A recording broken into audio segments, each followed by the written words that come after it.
Well, good morning, everyone. This work session, May 15th, is hereby called to order. Please join us in saluting the flag. Allegiance to the flag of the United States of America and to the republic for which it stands, one nation, under God, indivisible, with liberty and justice for all. I salute the flag of the state of New Mexico, the symbol of perfect friendship among mankind.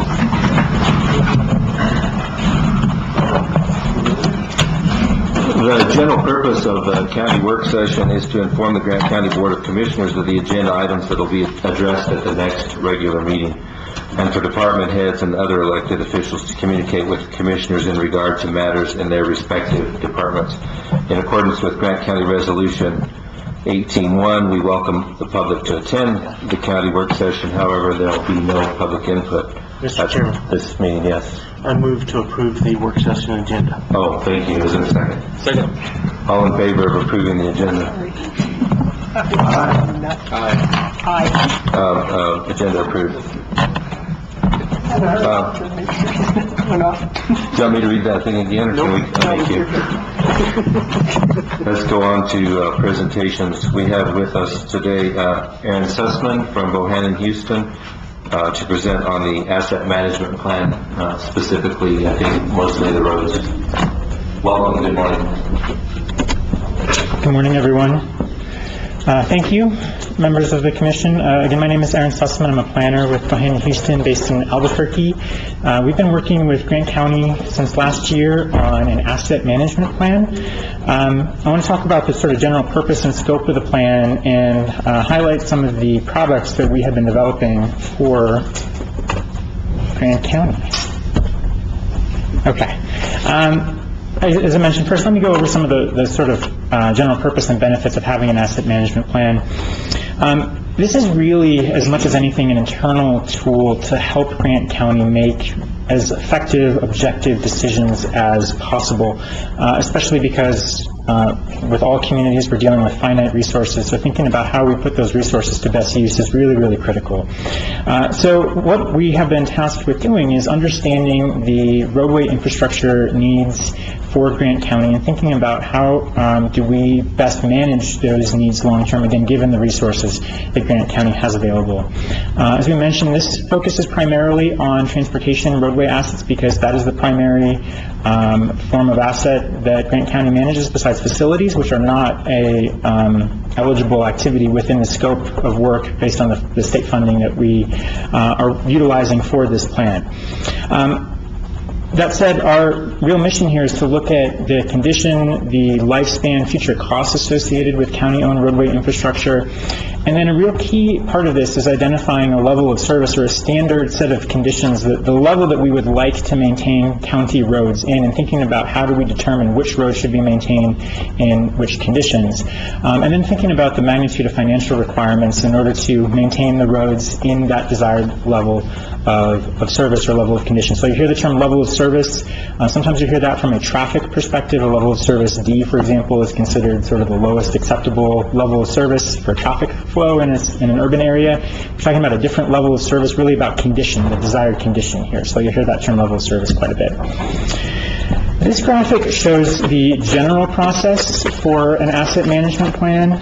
It's really about I think in a lot of cases, to be honest and frank, a lot of the asset management plans that communities around the state do are relatively standardized, kind of a checkbox for accessing state and federal funding. The idea is to contrast existing conditions and ideal conditions and think about how do we put resources to use.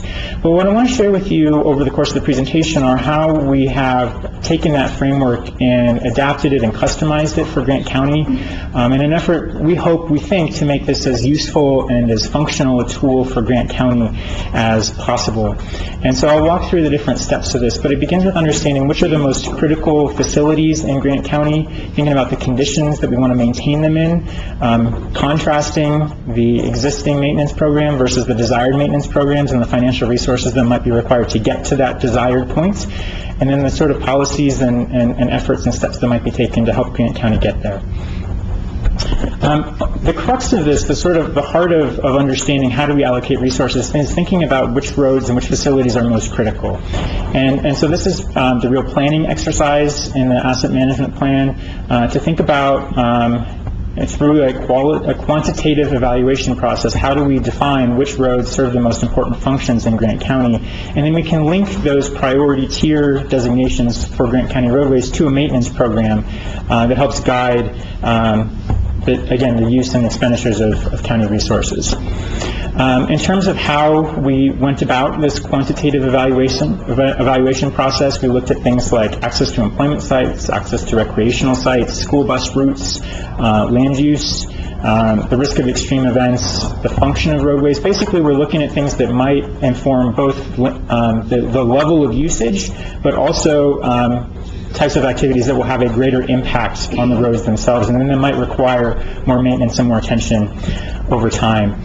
So these maps show extracts of the maps that were created that identify the priority tier system. I believe that there was a memo that was included in the information packets, or that can be made available if it wasn't, that describes the methodology behind this critical roads assessment process in much more detail. This is not just static maps. We've created GIS, geographic information systems, and Excel files that support all this information that's been handed over already to Grant County that you guys can own and maintain and update over time. And this is really, again, sort of the backbone, the foundation for decision making, because it's our means of saying these are the most critical facilities, and then the next question then becomes, so what do we do about that? What do we do with that information once we've defined these really critical facilities? And that's where this level of service comes back into play, because this is an opportunity to say, this is the desired conditions for roads of a certain tier. Higher tier facilities logically should be maintained to a higher standard, but what does that standard look like, and how do we get there? And so what we've done too is customize this based on different surface conditions, and so it's not just sort of an abstract set of we maintain to a higher quality. We really go through and we say, to maintain paved roads to a high standard, what does that entail? To maintain gravel roads to a high standard, what does that entail? To maintain dirt roads, which are, I think, about 75% of the Grant County roadway system, what does it take to maintain those to as high a quality standard as well? And so what we can do to sort of organize this is to think about how do we combine the priority tiers with these level of service standards. And so the table that's on the screen is really, this is an example. It's kind of hokey, but I wanted to throw that up there just to make it clear, because this is where Grant County has an opportunity to customize this. And so, again, logically, higher tier facilities should be maintained to a higher standard, but how do we define that, and how do we work with existing resources to sort of match the desired roadway conditions and desired maintenance programs against the available resources? And so that's really what this asset management plan does, is it creates the tools to contrast those needs with the means of getting the facilities into those desired conditions. One thing I want to both mention and then caution before we get into the financial component of this is that it's really important to understand that the numbers that we're talking about are life cycle costs, because we're talking about roadway maintenance infrastructure conditions over a long term, over the lifespan of roads. And so what that means is that there are annual maintenance activities which are more modest in terms of expenditures, but also really just about keeping roads in decent working order. Long term, there are more intensive activities in terms of major improvements and reconstruction that's required to keep those roads in good working order. And so when we look at costs for those really long-term activities, what we've done in this plan is to annualize them. So if we take an activity that takes place only every 10 years or every 30 years, we annualize the cost, and it makes the annual costs more dramatic, but that's important to understand because over time, those needs are going to need to be met. And so what this looks like in terms of life cycle costs over time, I was realizing this morning it looks a little bit like a heart monitor, but you have these sort of blips where you've got more intensive activities over time, and that's where the more high-cost roadway maintenance activities come into play. But if we take the average over time, the average is somewhere in between. And so that's really critical to understand as I get into some of the costs and depictions of maintenance requirements by surface type over time. So I'm going to start with paved roads. One thing that's really important to understand is that paved roads deteriorate at actually a fairly predictable rate, and so there are fairly predictable interventions that can be taken place in order to extend the lifespan of a roadway. And without those interventions, roads deteriorate at a faster rate over time. So with that, let me show the first of these sets of tables and cost estimates by surface types and by level of service or by desired conditions. So what we have here is what it would take to maintain a paved road in good condition and a paved road in fair condition. And so what you'll see is that we've got a series of maintenance techniques, an average cost per mile, that again is, we're annualizing it in the cost estimates. But when we also show the frequency, so how often that type of intervention in terms of best practices should be undertaken. And that's where we get that annual cost of $51,500 a mile to maintain a paved road in good condition. If you do the math, reconstruction, $800,000 a year divided by 20 years is $40,000 a year, and so that's where the bulk of that comes from. But again, that cost does come into play over time and needs to be considered in terms of the long-term financial obligations associated with not just paved roads, but any roads that need to be reconstructed over time. And so what we get in terms of maintaining the 86, 87 miles of paved roads in Grant County is a cost of $4.5 million a year in terms of maintenance just for paved roads. I want to make very, very clear, though, that that is a contract cost. You guys do a vast majority of road maintenance in-house, and so the true costs for Grant County are lower than that. And so that's in parentheses, we see that $2.8 to $3.3 million. That's if all services are performed in-house. So that's probably a more realistic cost. I might briefly interrupt you. What you just said applies, I assume, to the chip seal work and the patching, but not the reconstruction. Is that right? That reconstruction cost estimate is from Grant County staff estimates of what it costs. Don't we always contract out for reconstruction? So there's no... Usually just for the paving part of it. Usually everything else we try to do in-house because we always have a match of money that we have to meet. So reconstruction involves a number of things, only part of which is paving and has to be contracted out. Right. Okay. Thank you. One thing that's also important to make clear is that these estimates, in terms of maintaining roads in good and fair condition, assumes that they are in good or fair condition to begin with, and that is not always the case. It can take additional sums of money to get paved roads into good or fair condition in the first place. So there can be a lot of upfront costs there, but once they're in good or fair condition, then the maintenance costs over time are what we're talking about on this particular slide.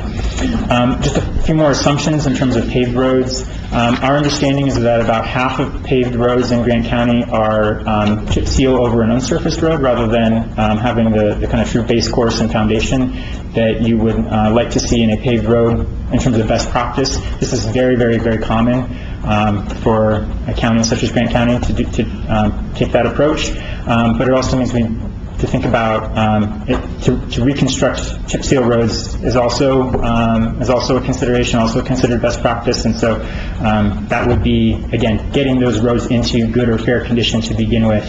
That's part of those sets of assumptions.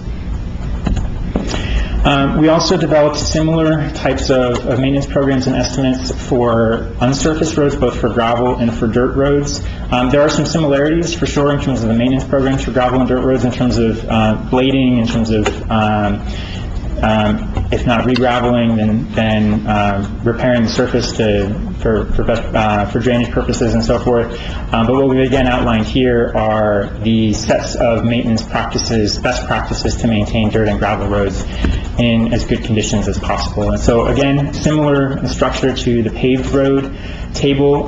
This shows the sequence or the series of maintenance techniques that are most appropriate for maintaining gravel roads in good and fair. We're calling it basic condition, both in terms of blading, whether that's done quarterly, semi-annually, or even just once a year for the most basic roads. Actually, here we still have it twice a year for the maintaining roads in even basic condition. But then reshaping and isolated repairs for gravel roads, re-graveling and then reconstruction are not annual activities, and so those are the activities that then, if you will, inflate the annual cost estimates per mile. but are important for maintaining gravel roads in good working order over time. There's not a lot of roads that we can characterize as gravel roads in Grant County, but we do have cost estimates up there. Again, this is the contractor cost. The cost to Grant County would be more in the $300,000 to $750,000 range.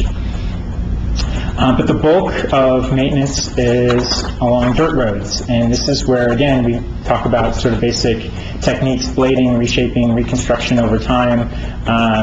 In these cases, though, there's a lot of just routine annual maintenance that takes a lot of time and resources, and when you have 575 miles of dirt roads, that adds up quite a bit. And so the estimates based on those best practices in terms of maintenance at either a fair or a good level is $2.8 to $6.2 million. It's obviously lower than that if you're talking about just sort of a basic conditions, but that's not necessarily best practice, or if we're trying to meet a level of service standard, how we're going to achieve that. So all of this can be summarized in a financial analysis that we're building for the plan that looks at the existing resources and revenue options that Grant County has available, and then what would it take in order to maintain Grant County roads at desired levels of service. The challenge, of course, with all this, and Grant County is, again, not unique, is that the roads budget is pretty modest. It's $1.7 million. Obviously, you guys get an awful lot out of that $1.7 million, but if you're talking about how do you maintain roads at really quality levels of service, that's a real challenge. So that's obviously a consideration and something that is emerging from this planning process. I do want to really emphasize, though, that what we're really attempting to turn over to Grant County is not just a list of this is maybe best practices and just say go forth and conquer. What we're trying to do is create tools that allow Grant County to adapt the information in this plan to real conditions here in the county. And what that means is that you guys can customize the level of service, the desired level of service by surface type. And the tools that we're building will help you figure out what are the resources required to maintain the Grant County roads at different levels of service, almost as a form of financial scenario planning, if you will. What would it take to maintain roads in fair condition across the board, some roads in good condition, some roads in fair condition, and so forth. And so we really think that it allows Grant County to perform that kind of financial resource planning that's really useful. And so, again, this is about allowing policy choices to be made at Grant County level to think about the use of resources and how do we best meet the needs that have been identified through this plan. Just a few recommendations in terms of best practices. These go both ways. There are some Tier 1 roads that could be converted to gravel that are paved, perhaps, there are Tier 1 roads that are currently dirt that could be converted to gravel or to pavement. Conversely, there are some Tier 3 roads that could be converted from pavement to gravel to maybe lessen the financial burden in terms of maintaining those roads at a really high level of service. But this is also, putting this type of plan into action also is predicated upon consistent data collection, having the resources to conduct windshield surveys and understand the conditions, not just year to year, but within the year, as conditions change from coming in and out of monsoon season, for example. So there's, again, what we're trying to do is to highlight how do we get Grant County roads into the best condition as possible, but then how do we think about managing the resources that obviously Grant County is working with. So the last thing that I'll say is there's sort of two ways to think about the application of this plan. First is to identify the levels of service and the financial requirements in order to meet the highest level of service possible and sort of work up from your desired condition, up to your desired conditions. And the other is that you can use the tools that we've developed to work backwards to some extent from the available financial resources and think about how do we best allocate those resources based on the methodologies that we've created, based on the critical roads analysis, and thinking about which roads are more in need of maintenance and service over time. So we've tried to create some flexibility and some tools that Grant County can own and really put into action with staff resources. So with that, I'm more than happy to answer any questions you might have. Questions? I have one request, Aaron. If you would send us a copy of the slide presentation that you presented from? It's here, notice agenda. Mine does not have the same slides. I saw the slides last night that you showed, but some of them were missing from my computer today. Chairman, Commissioner Edwards, I thought I had sent the correct one over last night. I was rushing to get it in, and I sent the wrong one. I do have it. I will get it to you guys. I apologize for that. So basically, I think what I heard you say was we have 1.7 million and we need maybe 8 to 12 million annual. Kind of what I heard. It absolutely depends on how you set the levels of service, but I mean that's the point of going through this exercise, is to say if we want to maintain the roads in a certain level of condition, this is what it takes to do so. Well, that'll help me explain to my constituents why their roads aren't over there. Is that something, so the roads department and community planning would work together on deciding what the process is going to look like and the plan? So at some point, you guys will analyze all this information and bring us an actual plan for what you have in mind? Chairman, Commissioner Edwards, yes. I think that is something that Charlene has directed us to do as we finalize this plan and we get the toolkit that Bohannon and Houston is putting together for us. Any idea when that might happen? As of right now, I'm hoping to have the final plan out in July for the July meeting, so you guys can approve the final plan, and then that will give us the toolkit at that point. Further questions, comments? Yes, Mr. Chairman. So on the maps, and it shows the priority tiers 1, 2, and 3, and you mentioned school bus routes were part of that. But the 3 main roads I use on school bus routes are all priority 3s. How would that come into play? Sure. So the prioritization process is based on a number of criteria, and there's points assigned to each of those criteria, and it's additive. And so if, there's going to be quirks like that in a way, or situations where you have high intensity uses that perhaps because there's not a critical mass of uses or considerations, that's the technical component. That does not mean that as commissioners and as Grant County that you can't go beyond that for those specific considerations. So how did you figure out where the school bus routes were? We relied on input from Grant County staff. Okay, thank you. That's all I have. Also on maps, it would be helpful to have a comparison of the roads, whether they're paved, gravel, or dirt, and then whether they're priority 1, 2, or 3. Would it be possible to get that electronically and preferably in better detail than the one that's on here? Sure. So you're diagnosing a challenge with producing countywide maps where you've got some roads that are less than a mile and some that are 20 or 30. And so the easiest way to do that is to look at the GIS information, the GIS mapping tools, which Grant County staff has. And so embedded in that information is surface types. And so there are ways to display the information to show both the surface type and the tier. The short answer is I don't know that I can produce a satisfactory map that's going to show that, but what we have is we've given the data to Grant County so that Grant County owns and can manipulate that data at your leisure. That'll be part of the process that you said that we'd have anyway. Okay. Questions, comments for Mr. Sussman? Thank you for the presentation. Thank you. Appreciate Anything it. else you want to say? Okay. Next item on the agenda is Susan Mays is here from the New Mexico Association of Counties to give a presentation. Welcome. Good morning. Good morning, Mr. Chair and Commissioners. Hey, Commissioner Caston, previous board member. Is it on? Sorry about that. Good morning, Mr. Chair and Commissioners.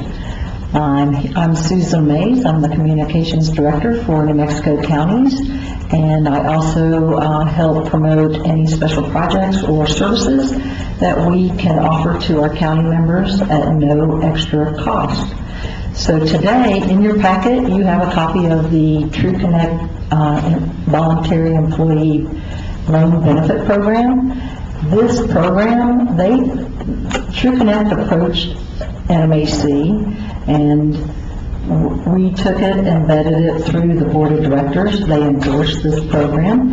There are other models out there or starting to breed out there, so there are copycats out there, but this model seemed to be the best model that we thought would benefit county employees.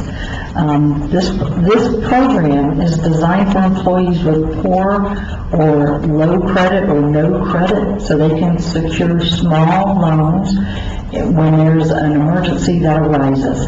And these are in increments of $500 from $1,000 to $3,000. This is all voluntary. This is an added benefit that you can offer to your employees.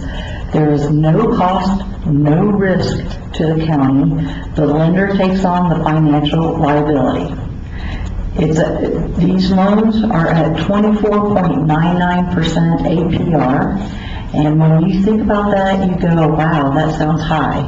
And you go, well, I have a credit card that's 10% or 6%, or I can go out and get a loan at 6%. Well, this is for people without credit who may not even have credit cards, or if they do have a credit card, it's at a really high rate.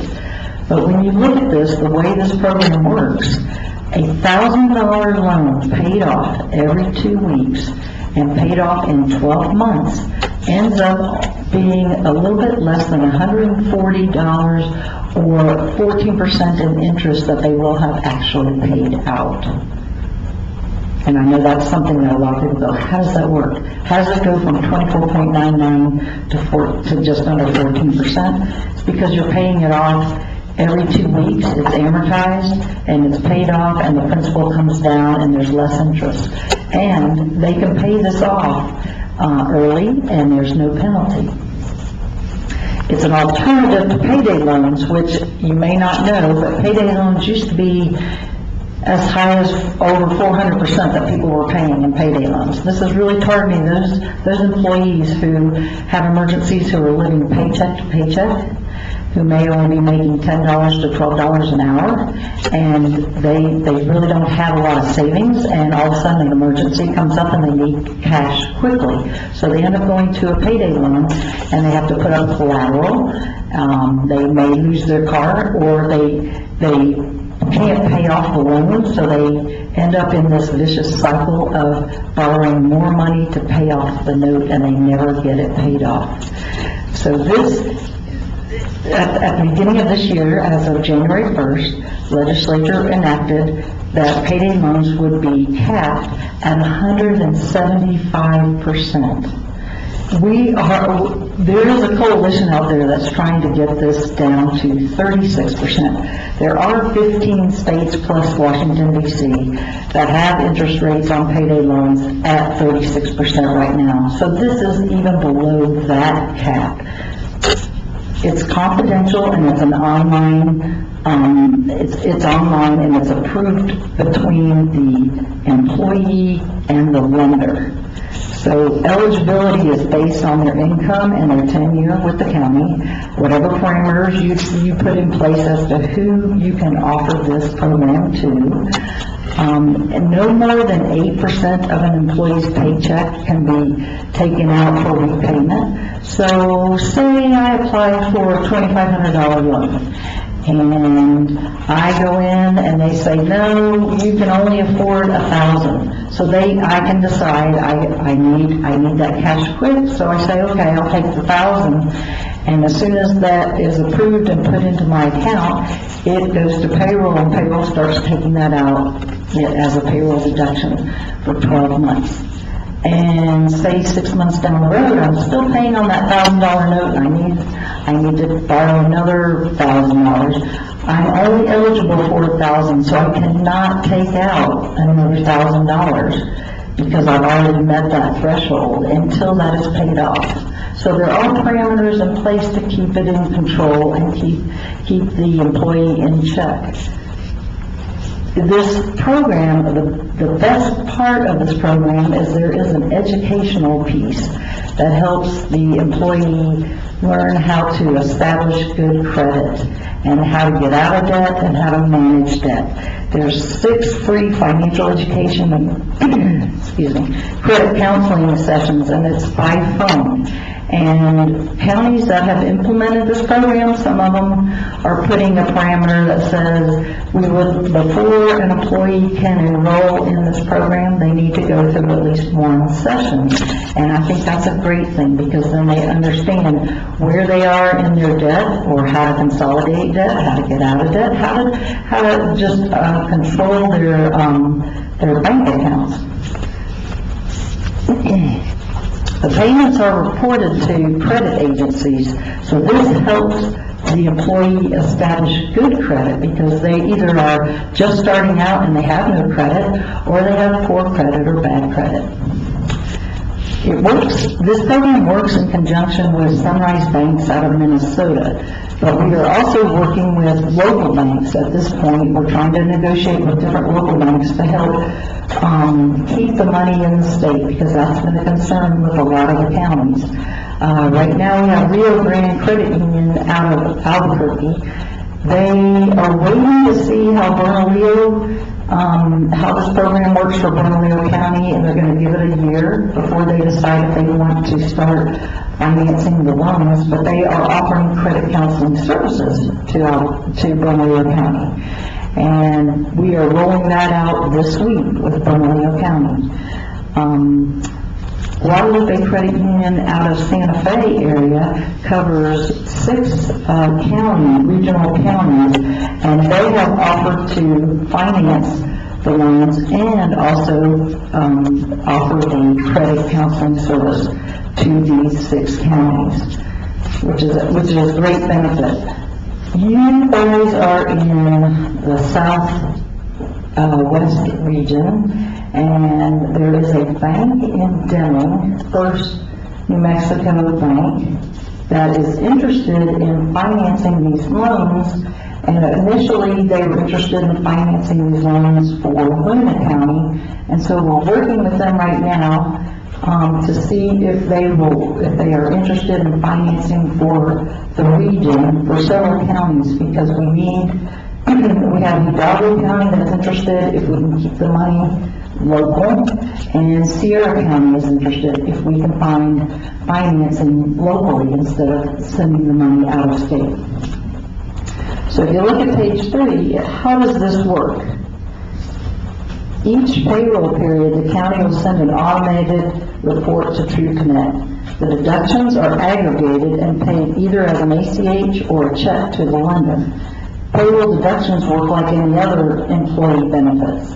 The loan amount will be the same for each payroll. So the loan amount goes directly to the lender, and it's the best convenient way for an employee to pay off a loan.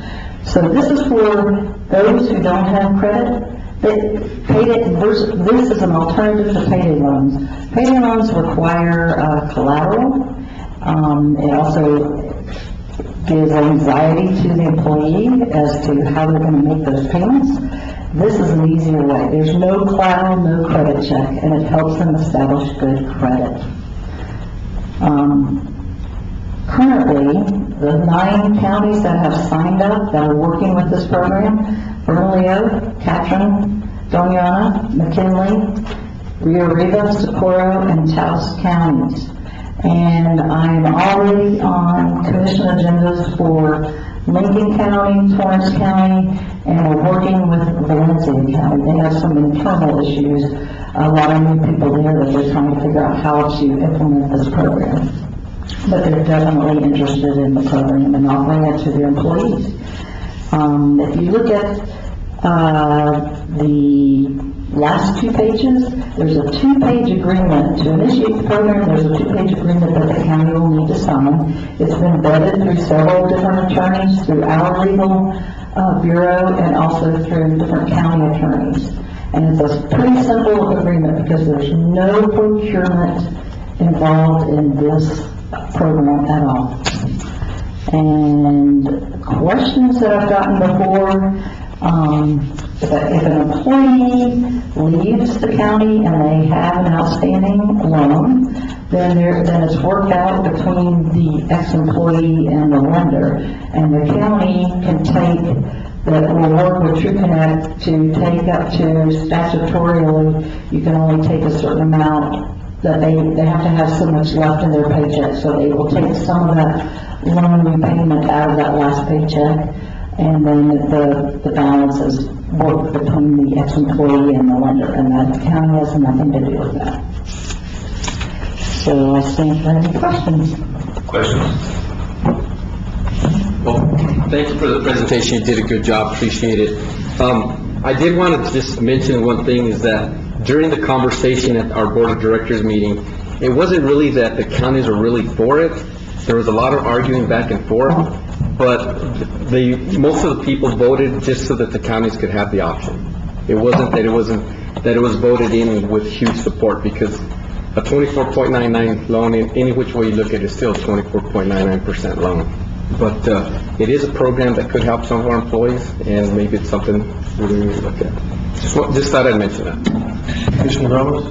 That was the main point of opposition, was the interest rate, in terms of other issues of implementation or anything? Well, they just thought that it might hurt some of these employees because they're not used to doing this anyways. So they thought that they'd be going after these type of loans that they wouldn't have gone after before. There's a lot of arguments back and forth. I mean, it was some very good conversation. But it wasn't that the commissioners were 100% behind this, or the board of directors were 100% behind this. Mr. Chair and Commissioners, if I may, yes, it was about 2/3, 1/3, pretty much in the way the vote went down. But a lot of this was back in October, and I think there was a misunderstanding on some people didn't understand the program. And now that we've been putting this program out there and working with counties, and I've been out there working with commissions, it's amazing night and day, and people like, oh, I thought this was a payday loan. No, it's not a payday loan. It's an alternative to that, and it's to get people away and help educate your employees to get away from those predatory lenders and to give them a better solution for unexpected emergencies when they need cash quickly. And these are small, secure loans. It's not a lot of amount. Once it's taken out of their paycheck, it's paid off in 12 months, it's done. And I think it's a good program that you can offer to your employees. It's voluntary, so it's not like you're saying, oh, go out there and take out loans. No, it's for people who really need this. So I agree that 24 is high, but it's not high when you consider what if we have people that are being pushed into the position that they have to go get a payday loan, and considering the risk, it may not be all that high of a loan either, or an interest rate. So I think it's something we probably ought to look at. However, I will have to abstain because I am a director at First New Mexico Bank. Mr. Chair and Commissioners, if I may, answer to Commissioner Castleman's comment. Remember, you're talking 24.99%, but when they pay it off, they've only paid 14%, or just under 14%. So really, you're looking at a 14% loan, because that's all they've actually paid out in interest. And that's not bad for somebody who has no credit or bad credit. And there's no collateral they have to put up. And no credit check, and it helps them establish good credit, because the best part of it is you're educating them about establishing good credit so they get away from these payday loans, and they can go out and start getting, a 3%, 6% loan out there on the market. Sure. I think the last point you made about the counseling, to me, is probably the biggest draw of the program, and I agree we should look into it, and I would like us to consider doing with the program as a requirement, not as optional, and you mentioned that on the credit counseling, exactly. Yeah, looks like there's 6 sessions offered on various subjects, and, you know, at least probably half or maybe four of the 6 would be really pertinent to almost anyone. Mr. Chair and Commissioners, definitely. And if you look at page 4, Oneonta County implemented this program over a year ago in February of 2017. And in 8 months, they had over 20% of their employees use this program. They averaged about $1,500 in loans. They looked at it as a savings of almost $500,000 from payday loans and interest rates.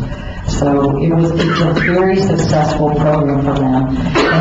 And we've been asked by TrueConnect and the National Association of Counties to make a presentation on this program at NACO in July in Nashville, to let other counties around the country know about this program.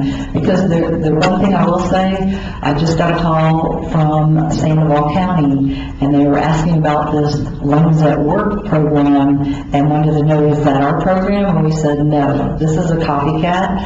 They are based out of Florida, and their LLC is based out of Delaware, so that lets you know that this is like a fly-by-night, somebody who wants in on the business, because we're starting to get a lot of press with New Mexico counties and TrueConnect in our state, because we've got 9 counties signed up so far. We're almost a third of the counties have signed up.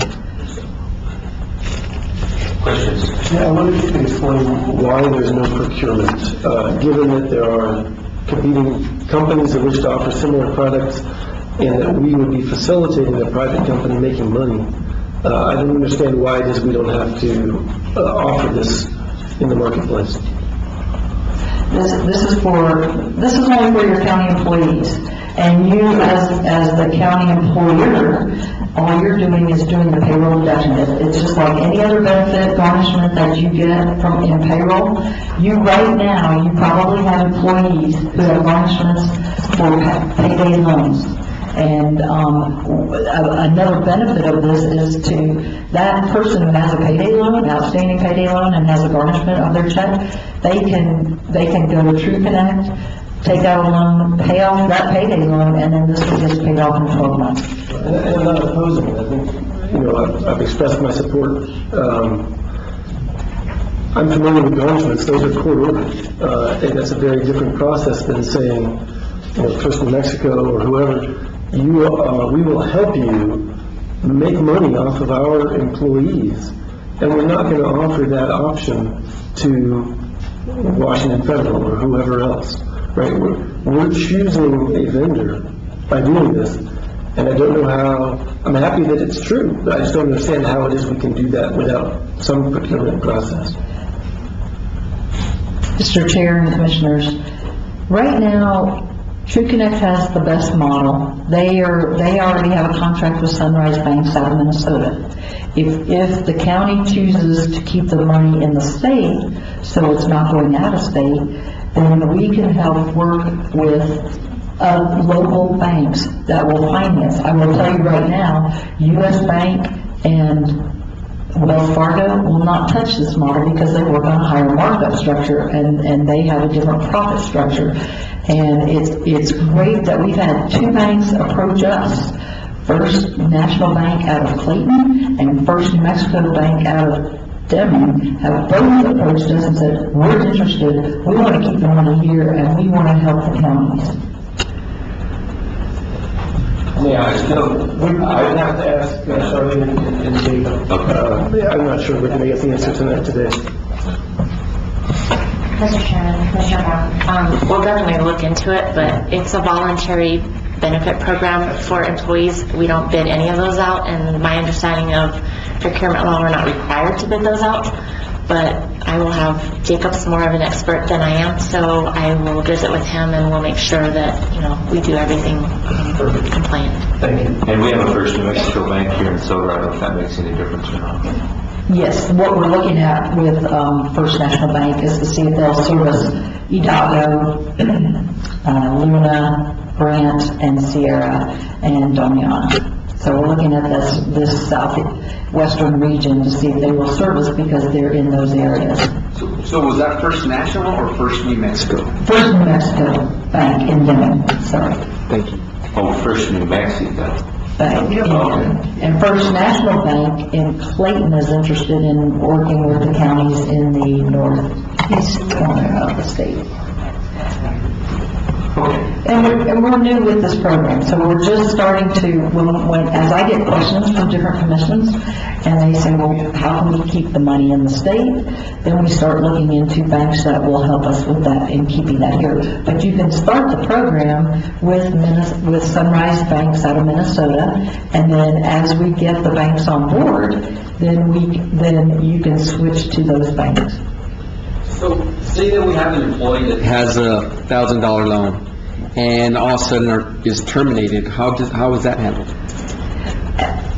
Mr. Chair and Commissioners, as I explained before, that when a person leaves and they have an outstanding note, there's a statute that you can take up to a certain amount. You have to leave so much in the employee's last paycheck, but some of that payment back on that note can be taken from the last paycheck, and then it's worked out between the employee and the lender how that balance is paid off. And so there's no risk or anything to the county. I guess the only comment I have is I share Commissioner Brown's concern about the RFP process, especially about giving a Denby Bank preference over one of our local banks, or one of our local banks preference over another local bank.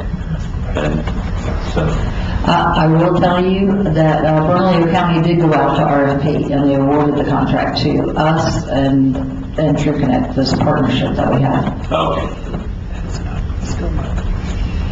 Okay, any further questions, comments? Well, thank you for your time today. Thank you. Yeah, thank you for having me. See you, Susan.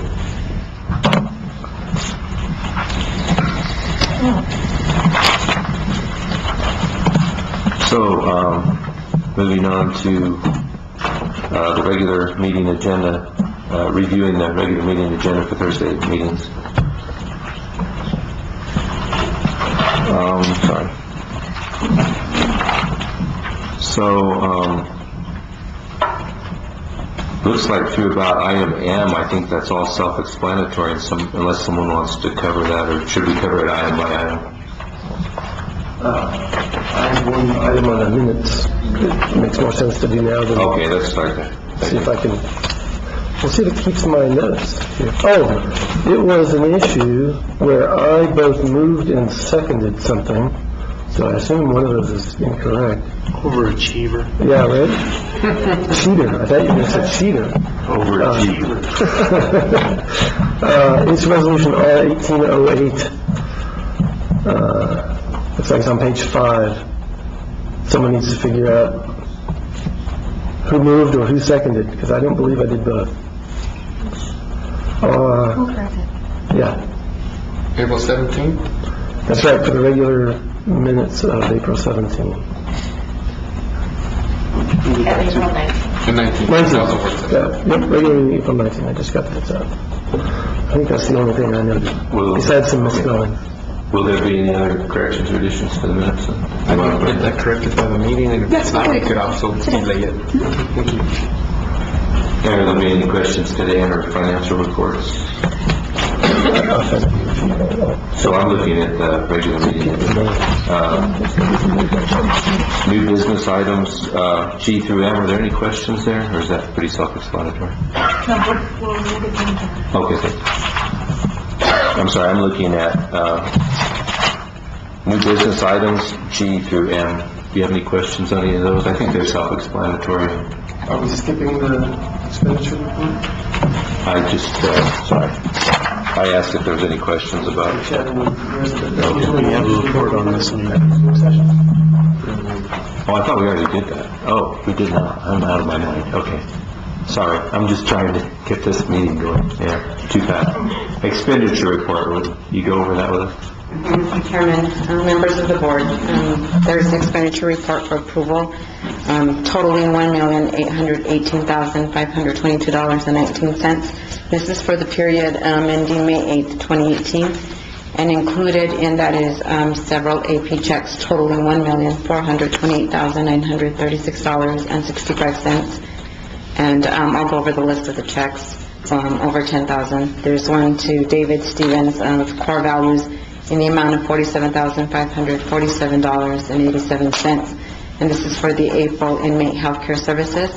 A check to Caterpillar Financial Services in the amount of $11,977.93. And this is for April and May road equipment lease payments. A check to High Desert Humane Society in the amount of $16,445. And this is for the first quarter of 2018 for animal control services. A check to Ascent Aviation in the amount of $19,309.99, and this is for jet fuel for April. A check to New Mexico State University in the amount of $15,917, and this is for the first quarter of 2018 of the for cooperative extension services. A check to Southwest Solid Waste Authority in the amount of $54,328.27, and this is for the March tipping fees. A check to Juniper Advisory LLC in the amount of $13,320.65, and this is for the April retainer fee and services. A check to Southwest Concrete and Paving in the amount of $36,639. This is for road materials for routine patching and special projects. A check to Ascent Aviation Group in the amount of $19,599, and this is for April jet fuel purchase. A check to Gerard Phillips Care and Hancock Incorporated in the amount of $27,213.10. And this is for the March consulting services. A check to Kansas State Bank in the amount of $25,523.56, and this is for a lease payment for an EMS ambulance, or a lease purchase payment. This is, there's a check to Cooperative Educational Services in the amount of $17,749.44, and this is a progress billing for Asset Management Plan and for the Lower Main Res Volunteer Fire Department Storage Services. A check to Western Builders in the amount of $66,950.82, and this is a progress billing for San Rita Fire Station. A check to White Sands Construction in the amount of $63,328.23, and this is a progress billing payment for Tucasa. A check to Wright Express Fleet Services in the amount of $24,787.11, and this is for April fuel charges. A check to Summit Food Services in the amount of $23,006.03, and this is for the March inmate meals and medical snacks. A check to Tyler Technologies in the amount of $12,058.90, and this is the software renewal for systems management for payroll and personnel. And also included in this report are payroll checks totaling $389,585.54, and this covers pay period 8 and 9 and 10. Thanks. Questions? I have one, actually for Charlene, I think more than for Linda. Is this the last significant check we're likely to see to Gerard Phillips, Kate, and Inga? That is entirely dependent upon how the process is moving forward. We are taking steps to reduce those costs. Okay, so considerably higher than what I was expecting. We're doing that, more of that in-house. Okay. Thanks. Other questions? Okay, moving on to new business. Manager Webb, would you go over those one at a time? You want me to start from the beginning of new business? Probably Okay. so. I think just because I had read it extensively last night, I just thought everybody else had. Yeah, so sorry, I apologize for that. No, no problem. Item G is approved, disapprove proclamation declaring the week of June 13th through June 16th, 2018 as First New Mexico Bank Wild West Pro Rodeo Week. This is a proclamation we do each year in support of this event. Item H, presentation regarding the Gila National Forest Plan Revision Update. Matt Schultz has requested to make this presentation to you on Thursday.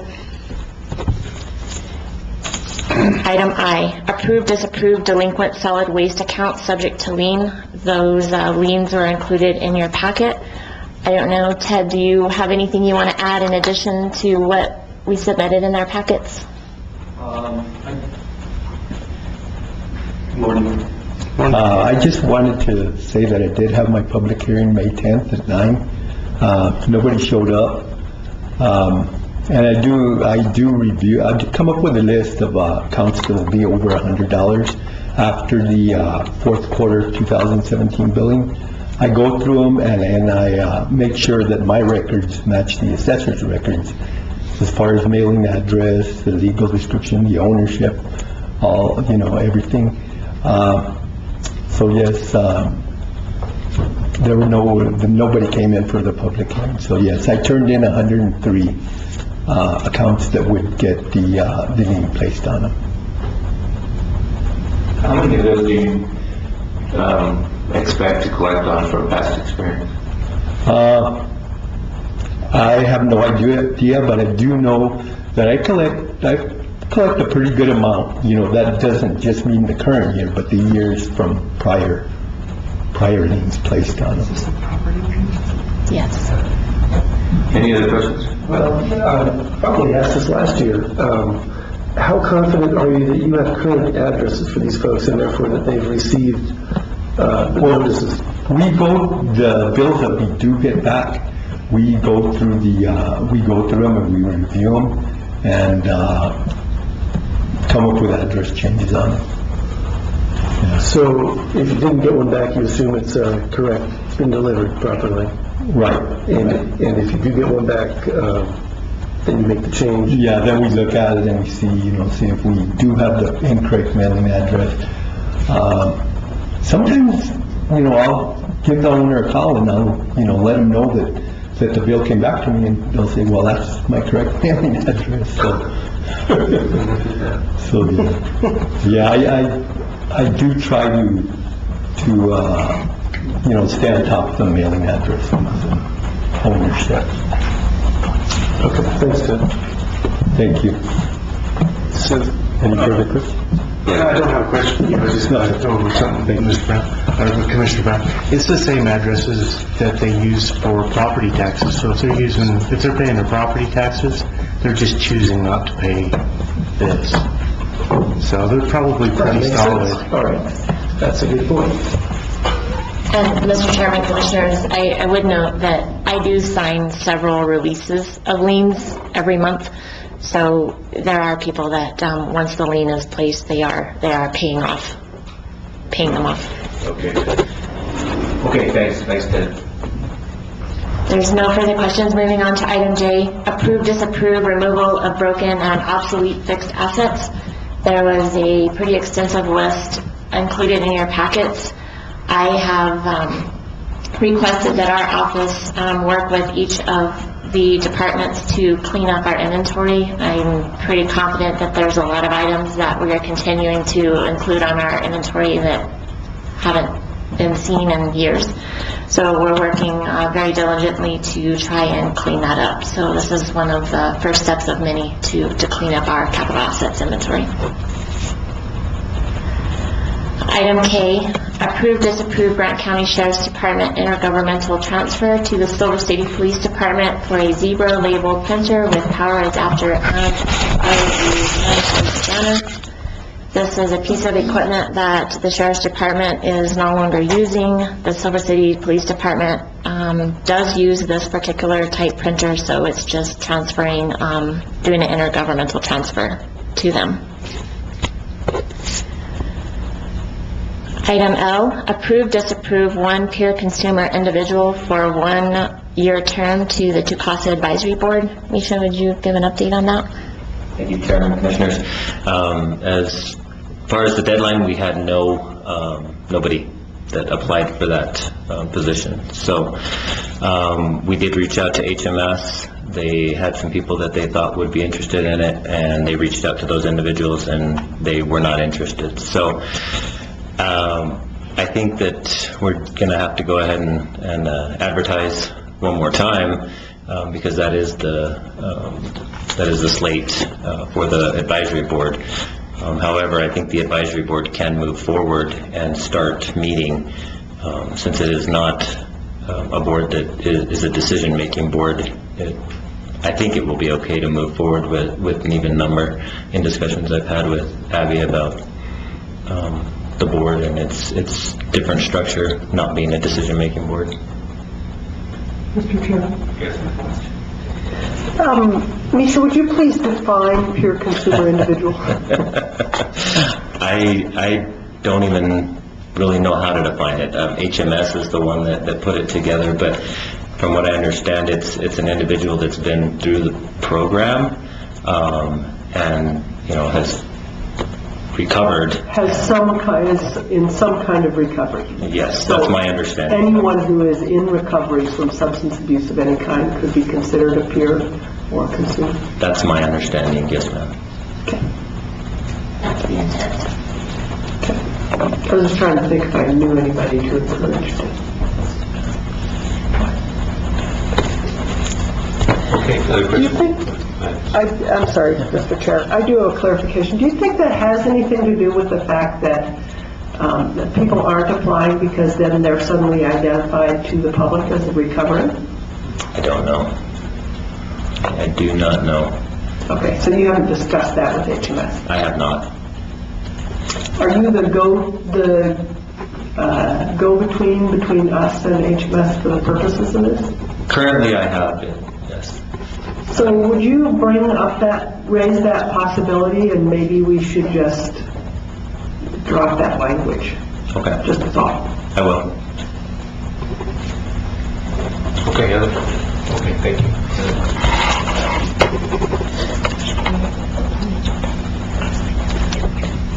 So, Mr. Chairman, Commissioners, since we don't have an individual to appoint, I think it would be prudent to remove this from the agenda and place it on the June agenda. Okay, thanks. Item M, approve, disapprove New Mexico Association of Counties Voluntary Employee Loan Credit Counseling Benefit Program in partnership with TrueConnect.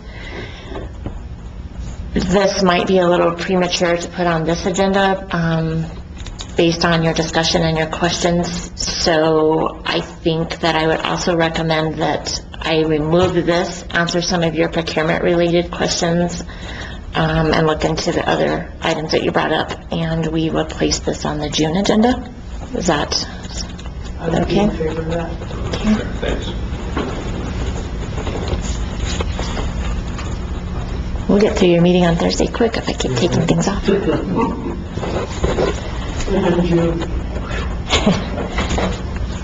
Item N, approve, disapprove Grant County Commissioners' acceptance of dedication of right-of-way for a portion of Main Street located in the Pinos Altos Mining District. Misha, do you want to explain this, please? Yes, Mr. Chairman, Commissioners. Several roads in Grant County, they are public roads. They're maintained roads, but they never had an official dedication. There's two properties that were doing a boundary alteration in the Pinos Altos area. When they brought that boundary alteration into my office, we discussed it with the surveyor and asked the surveyor to go back and have this portion of the road. So normally the property boundaries would go to, say, the center line. Some of them went across the road. And we asked them if they would be willing, since they were already doing the survey, to dedicate that portion of the roadway to Grant County. And they were in agreement with it. So that's what we had done with the boundary alteration, and in order to dedicate it, the commission has to formally accept it. So is this part of a longer transition of all the PA roads being dedicated? It strikes me that we probably have little branches and shoots that are dedicated and others that aren't. It would be, sorry, Chairman, Commissioner Brown, it would be very nice if we could get to that point.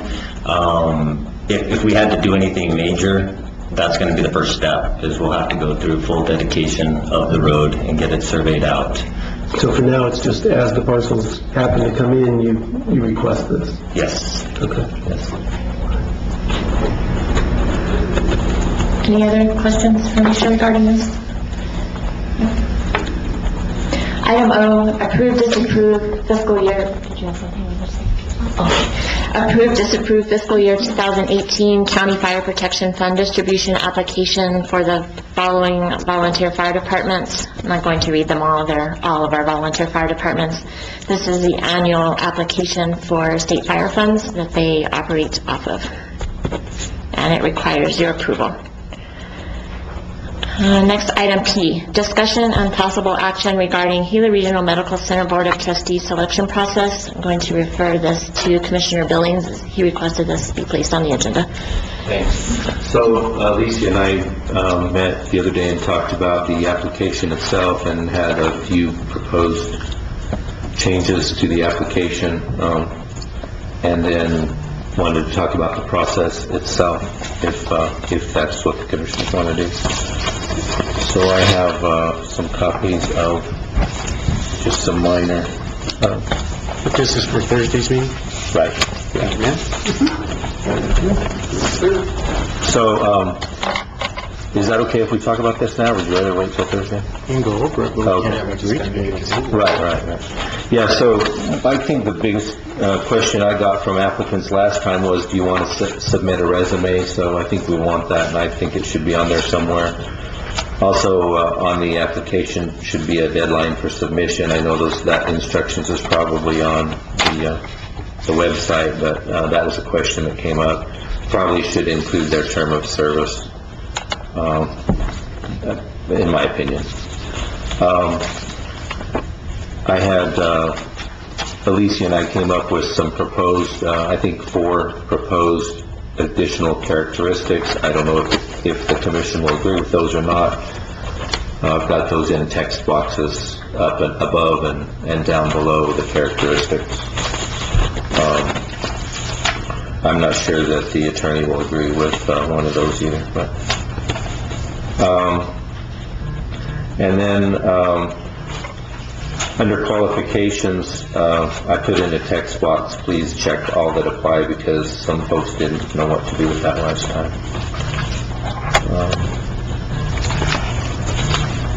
Do you have any more comments? Alicia mentioned maybe a couple of essay questions, such as why are you applying and what are your qualifications?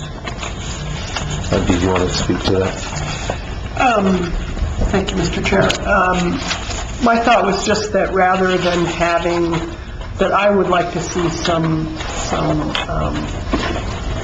actual input from the potential trustees in writing about why they were interested and what they thought they would bring to the table. I recognize that we can all interview them, individually and things like that, but I'd like to see something consistent across the board from everyone on why and how.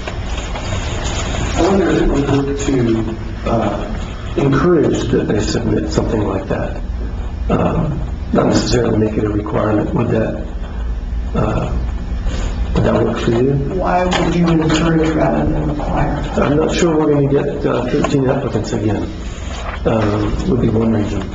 And I also feel like, let's say we do get 13 applicants again, it would be, I think, courteous of us to require extra work of maybe the top 5. And if we know that we're not going to consider some, then relieve them of that, unless they want to submit it, so that they enhance their chances.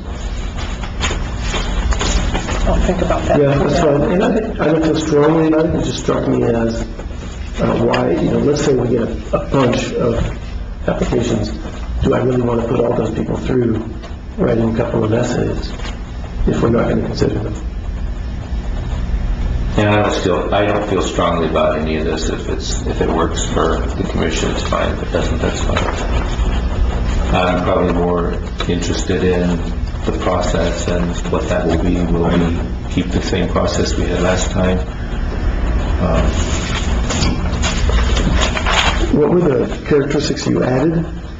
They're in the text box above and below. Or the willingness to communicate text box? Right, yeah. Willingness to communicate with physicians. I get it, okay. Understands the position of the trustee as one of oversight, not management. Accountability and transparency. and willingness to pursue training opportunities. And you seem to think our attorney will have problems with the third of those? Is that the one? No, with the one that says accountability and Yeah, transparency that's to kind the of as the third, okay. County Board of Commissioners. Yeah, all right. I think it's good to put in there anyway. Okay. Even though they don't have to. So one of the things that, I should have presumed that, Abby. I should have asked you what you thought. one of the things that the chairman and I discussed regarding this is, anybody can say they have these characteristics. I wanted to figure out some way of having a demonstration of these characteristics. And we talked a little bit about, some different options like, if we got 13 applicants, choosing the top 5 and interviewing them in public, some various things like that. So I'm totally open to input from the rest of the commission about how to do this. I would just like to have a more thorough vetting process. I agree with that, and I think just that we have a process established going in, and then we stick to whatever the process is. And I did think the way you did the little matrix last year seemed to work fine. Works for me. And that was kind of what the chairman and I talked about, is using that to pick like the top 5 or however many we wanted, and then have a more rigorous process for those top however many we decided. Mr. Chairman? Yes. However, the matrix was due prior to us being able to hear from the candidates. Wasn't that right? That's correct. We used it So we to just narrow used it it to to narrow it to And then 5. we heard from the 5.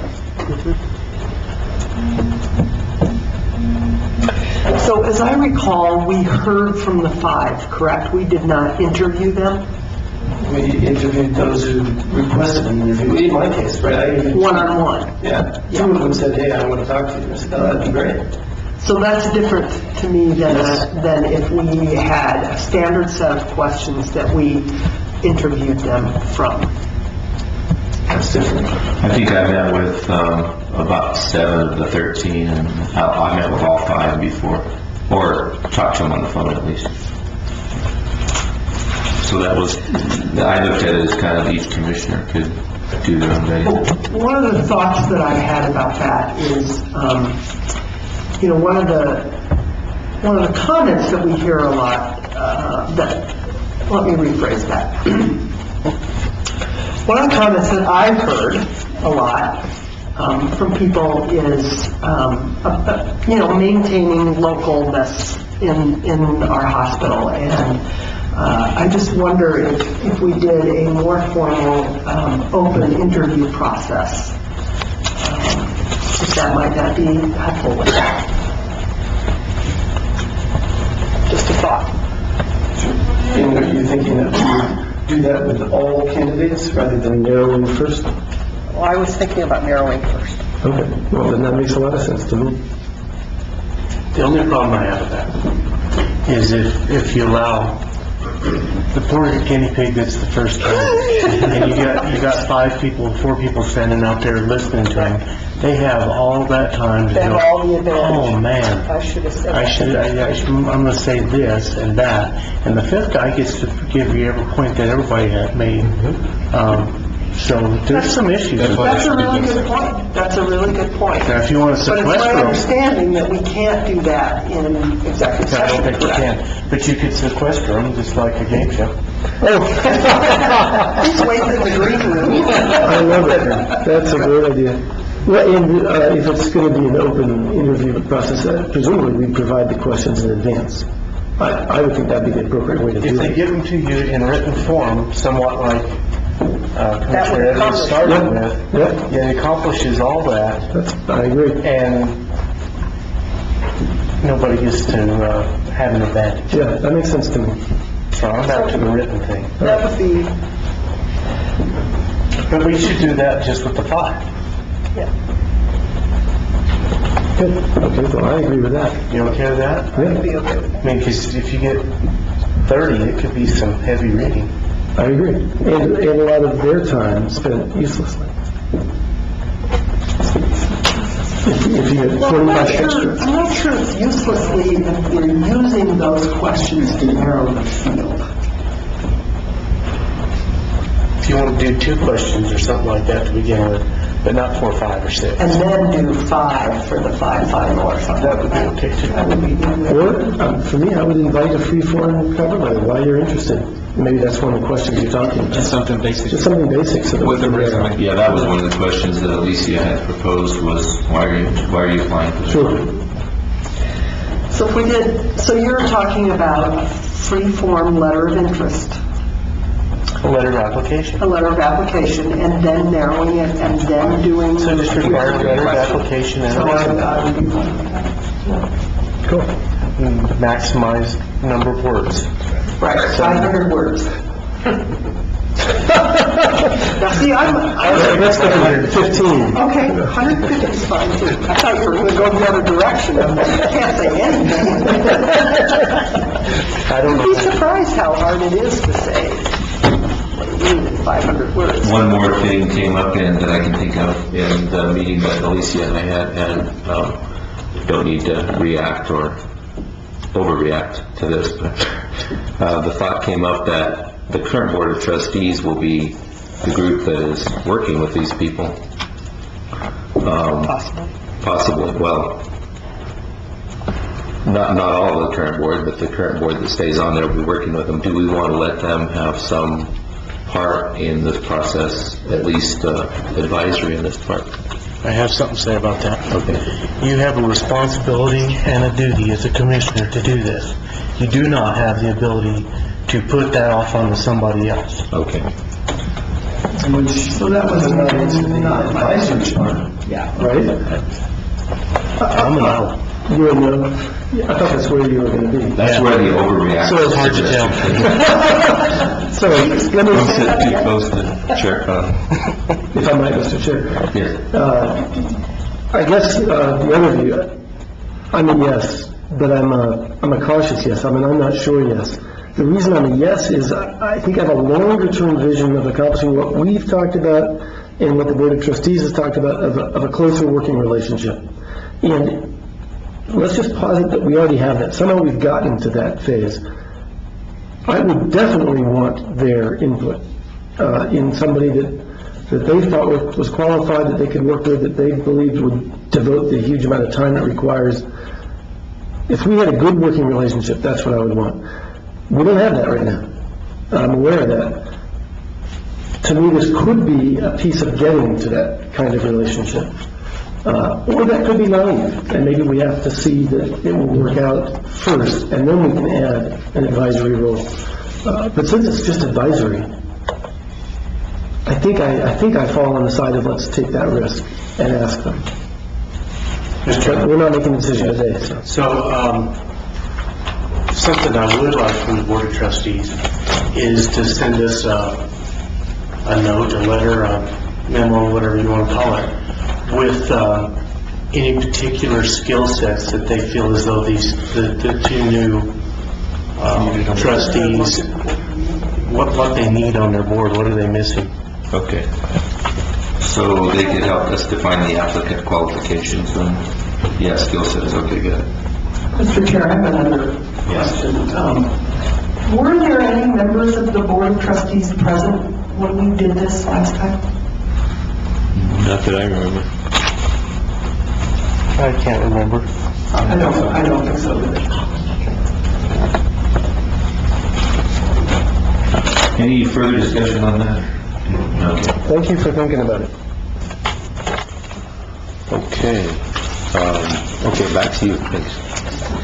Thank you, Mr. Chairman, Commissioners. Moving on to agreements. Item Q, approve, disapprove agreement A1806, joint powers agreement between Grand County, Town of Silver City, City of Baird, Village of Santa Clara, Town of Hurley, Western New Mexico University, and Gila Regional Medical Center for Consolidated Public Safety Answering Point, otherwise known as PSAP. And as you would know it, this is Regional Dispatch Authority. So this is a revised JPA that the board has been working on for the past several months. What this does is, the current JPA, as it stands now, if the gross receipts tax is not sufficient to meet the dispatch authority's operating budget, then the shortfall is made up from 50% contribution from the city, 50% contribution from the county. Our thought was, since all of the entities are voting members of the authority, that it would only be prudent that each of these entities pay a percentage of any shortfall in those budgets. So the JPA has been revised following a dispatch template provided by DFA. And what it does is it breaks down the percentage for each of the entities based on their current call volume. So it gives an idea of, depending upon the call volume that your agency generates, is how we came up with that percentage. And there's several models around the state that work this way and work well. So all of the entities have already approved this JPA, with the exception of us and Gila Regional, and I understand they're reviewing it currently. So it is my recommendation that we approve this JPA because it reduces our liability, and it also it makes it a more level playing field for all the entities involved. And Commissioner Brown sits on the board as well, and I'm sure you might have something you would like to add. I only one thing to add. I agree with you about everything you said. It's worth noting that this JPA gives both Town of Silver City and Grant County 2 votes for any decision, and the other 5 members get 1 vote each. So there are 7 members in the JPA, 9 votes, right? Because 2 of the members get 2 votes, and we're one of those. However, you still could be outvoted by groups that clearly that don't put any money in. Yep, that's exactly right. It's an effort to weight our importance to our contributions, but it's not perfect. But it's pretty close. And it's a little much better than what I said on the dispatch. And I appreciate you guys getting this far. It's been a process. Any other questions? Okay. Moving on, item R, approve, disapprove agreement A1807, agreement with the State of New Mexico Children, Youth, and Families for the JJAC Continuum Compliance Monitoring. This is an annual agreement that the county acts as a fiscal agent for, and these are for the various programs that are for the juvenile programs, which are the Strengthening Families, the community building partnerships, which Gary Staley does, and it's an alternative to juvenile sentencing. So it's always going to be my recommendation that we enter into these agreements and we participate in these programs, because what it does is it provides a deterrent to housing juveniles in juvenile detention centers, putting ankle bracelets on them.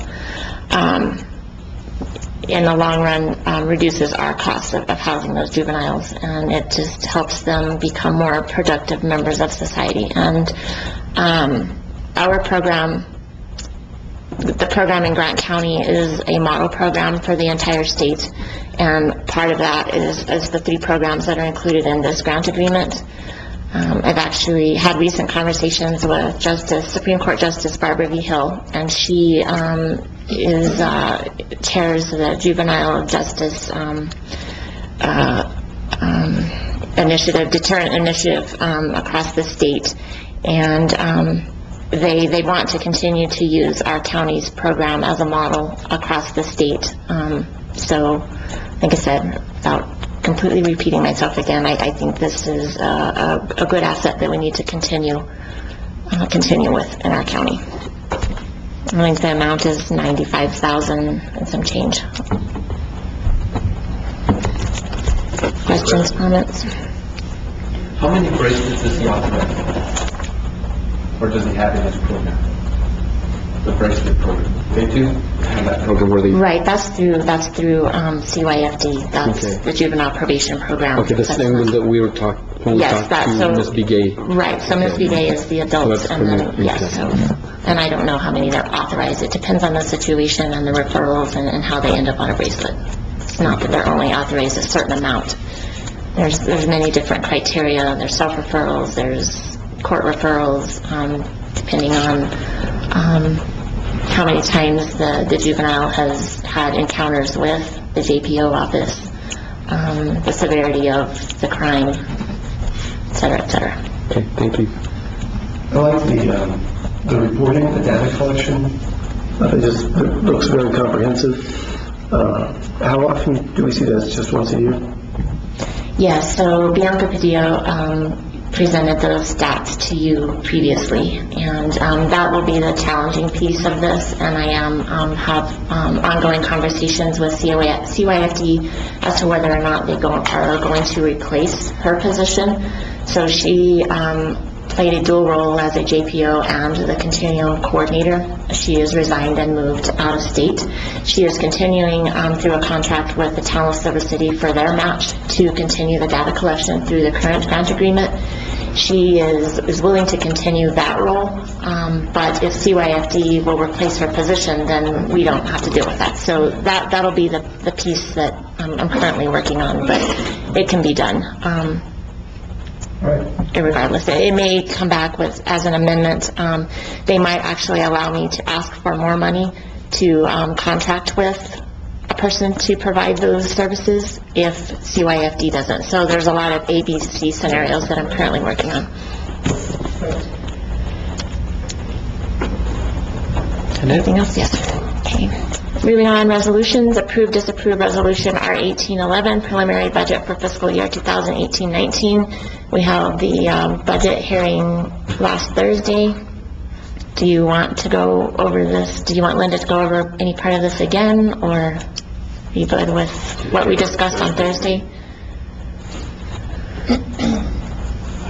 I don't. I think I'm going to cover. You're good. Okay. We're expecting another shot at a number of those issues, right, in July. Yes, sir. Yeah. Okay. Moving on to the convening as a Grant County Health Claims Board. We have two sets of health plan claims. Item T, approve, disapprove March 2018 health plan claims in the amount of $108,125.34. There's a reason that this was delayed putting on there, is I've met with the Core Values, our contractor, to talk about some of the claims and the severity of them. The main reason that this one is so large, we had one individual that actually ended up passing away from his injuries sustained prior to. So that is a huge chunk of this claim, but we will have more open line of communications to check on the manner in which these are billed. So our physician, which is on contract, will actually start reviewing these claims to make sure that we're being billed appropriately.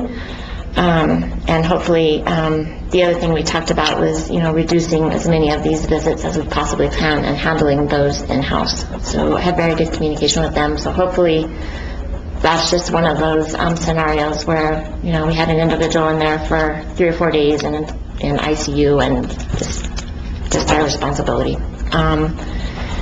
The April 2018 claims are more in line with what we'd like to see, in the amount of $14,438.34. So I don't know if you have any questions or comments on those. Questions, comments? I think I've requested that we get an update with these, to just be one line of what's in the fund. And am I just forgetting? Because I thought we'd said yes, we'd be told what's in the fund every month, just so we can keep track of it. And that's probably an oversight on my part, so we can start doing It that. doesn't need to be complicated. And just a reminder, we have to pay these one way or the other, whether we have money in the fund or not. So, but we will. It's a heads up about what's going to come out of our operating. Exactly. So, and I know that those transfers do show up in your quarterly reports. And we had one. Do we have a transfer already? We did. So, but we can start doing that on a monthly basis. So that's my apologies. That's my oversight. So that concludes the agenda, Mr. Chairman. Oh, sorry. Question on that. Is that fiscal, by the fiscal year or the calendar year? Fiscal year. Any questions on the agenda? On Thursday's agenda? Okay, we'll stand for county reports then. Go ahead. Mike, thanks. Commission members, my report for this reporting period. Item number 1 is continuation. Item number 2 on our detention facility update. Grant County Detention Facility currently has 2 vacancies and currently are awaiting the response to 2 applicants. While I was doing this report, 2 applicants who may have been given offers of employment are waiting for their response. One thing I didn't put in your report that I remembered was on May the 1st, the administrative staff went to Western New Mexico University and we conducted a career days. We set up a booth over there during career days, and it was we had several applicants that were given out. We had several people. We had a lot of people coming up to our booth, and just yesterday I received an application from one of the attendees that came there and visited our booth, and he applied for the position. So I look at that as successful. So we're going to be reviewing his application, and he's one of the students up there at Western New Mexico University. Item number 3 is also a continuation. Item number 4 on trading update. Sergeant Galindo trained the new officers. The newly hired officers conducted their basic training. Art Murphy contacted me from the Association of Counties, and he asked if I would approve Sergeant Galindo's participation as a member of the Association Training Council. And the purpose of the council is to critique the current basic training courses of instruction for corrections officers. The council will meet regularly and update the basic training courses of instruction for the detention centers. Sergeant Galindo already attended one of the meetings, and I thought it was advantageous to not only us to have him attend and be a part of this, but maybe it'd be, hopefully he can come back and strengthen our training curriculum also, and also be a part of what's going on around the state with all the other detention facilities. So I thank Art Murphy for recognizing our facility and Sergeant Galindo to be a part of that. Item number 5 on our inmate intervention. Stepping Up Committee meeting will be scheduled for April 18th at the Convention Center. Also, the inmate art exhibit that was held on May the 7th at Western New Mexico University was received well by a lot of the public participants. We didn't have as many as we had the first year, but it was very well received. And I think the other thing that was advantageous to the art project is we had several people that were coming up and they were wanting to volunteer to help not only in the art project, but also with any of the projects that we might have as far as helping the inmates when they're released from the facility. And I explained to them the Stepping Up program that we were going to look at, and once we had the foundation built with that, then I did get their contact numbers and their contact information, and they said they wanted to volunteer. I had a couple that wanted to come in and do some programming in the facility for the females, and I thought that was also advantageous to us, and I had Deputy Administrator Andazola contact them, so see if we can come in and we can do some programming specifically for the females. So that worked out very well. On our recognition program, rather than do a nomination, since we're having the recognition week, the National Corrections Appreciation Week, I just opted to go ahead, and the administrative staff will be we're going to be honoring all the officers on June the 8th at the detention center. This will be the second year that we've done that, and I'd like to personally invite all of you to attend to come and meet the officers, especially the newly officers that we've hired. And we're going to do the recognition program in conjunction with the National Appreciation Week. And this will be an opportunity to thank all the detention officers for their hard work and the commitment to the Grant County Detention Center.